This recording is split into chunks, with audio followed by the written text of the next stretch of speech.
విద్యారంగాన్ని అభివృద్ధి చేసింది కాంగ్రెస్ ప్రభుత్వమేనన్నారు ఉప ముఖ్యమంత్రి మల్లుభట్టి విక్రమార్క. చదివిన యువతకు ఉద్యోగ అవకాశాలు కల్పించింది తామేనని చెప్పారు. హైదరాబాద్ బాగ్ లింగంపల్లిలో జరిగిన ముషీరాబాద్ అసెంబ్లీ బూత్ కమిటీ సమావేశంలో పాల్గొన్నారు భట్టి. సాఫ్ట్వేర్ రంగంలో ప్రపంచ స్థాయికి హైదరాబాద్ ఎదిగిందని చెప్పారు. హైదరాబాద్ కు ఇంటర్నేషనల్ ఎయిర్పోర్ట్ తెచ్చింది కాంగ్రెసేనని తెలిపారు. హైదరాబాద్ లో కరెంటు రావడం లేదని సోషల్ మీడియాలో ప్రచారం చేస్తున్నారని, కానీ గతంలో కంటే తామే మెరుగ్గా ఇస్తున్నామన్నారు భట్టి. నగరం రాష్ట్రానికి ఒక గర్వకారణం. అటువంటి గర్వకారణమైన హైదరాబాద్ నగర నిర్మాణం ఎవరు చేశారు? ఇంత అద్భుతంగా గ్లోబల్ సిటీగా మార్చడానికి ఎవరు కారణం అంటే ఆనాటి కాంగ్రెస్ ప్రభుత్వాలు కారణం.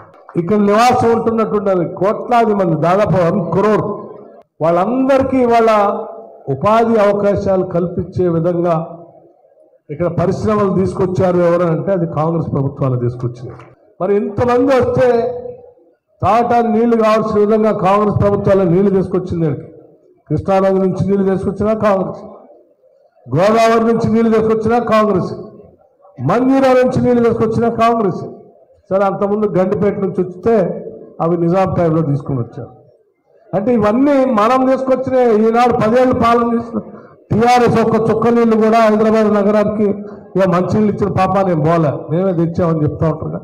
నిజంగా అంటే చదువుకోవటానికి కళాశాలలు పెట్టింది కూడా కాంగ్రెస్. అంటే ఇక్కడ నివాసం ఉంటున్నటువంటి కుటుంబాలకి వాళ్ళ పిల్లలు చదువుకోవటానికి కావాల్సిన వ్యవస్థను ఏర్పాటు చేసింది కూడా కాంగ్రెస్.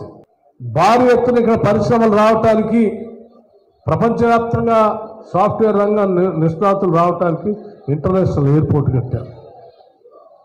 సో ఇట్లా హైదరాబాద్ నగరం పెరగటానికి, బతకటానికి కావాల్సిన అన్ని వసతులు ఏర్పాటు చేసింది కేవలం ఆనాటి కాంగ్రెస్ ప్రభుత్వాలే తప్ప 10 ఏళ్ళు ఈ రాష్ట్రాన్ని పాలించిన టీఆర్ఎస్ పార్టీ పట్టుమని ఒక పరిశ్రమను పెట్టలేదు, ఒక యూనివర్సిటీని పెట్టలేదు, ఒక పరిశ్రమతో పాటు ఏమైనా ప్రభుత్వ రంగ సంస్థని తేలేదు. తేకపోగా హైదరాబాద్ మనం సృష్టించిన ఆస్తుల్ని విధ్వంసం చేస్తూ, కూల్స్తూ, హైదరాబాద్ మనం నిర్మిస్తే ప్రపంచంలో గ్లోబల్ సిటీగా మారిస్తే హైదరాబాద్ చుట్టూ పెరిగినటువంటి భూముల ఖరీదుల్ని అడ్డగోలుగా వాళ్ళు దాన్ని ఆసరాగా తీసుకొని భూములను కబ్జా చేసి లక్షల కోట్లు సంపాదించారు. చాలా స్పష్టంగా చెప్పదలుచుకున్నాం. అదే 10 ఏళ్ళుగా చేసిన టీఆర్ఎస్ పార్టీ ఈయన ఓటు వేయించుకుంటాడో ఢిల్లీ పార్లమెంట్లో పోయి భారతీయ జనతా పార్టీ పెట్టిన బిల్లులన్నిటికీ మద్దతు పలుకుతూ ఆడ ఓటేసి వస్తాం.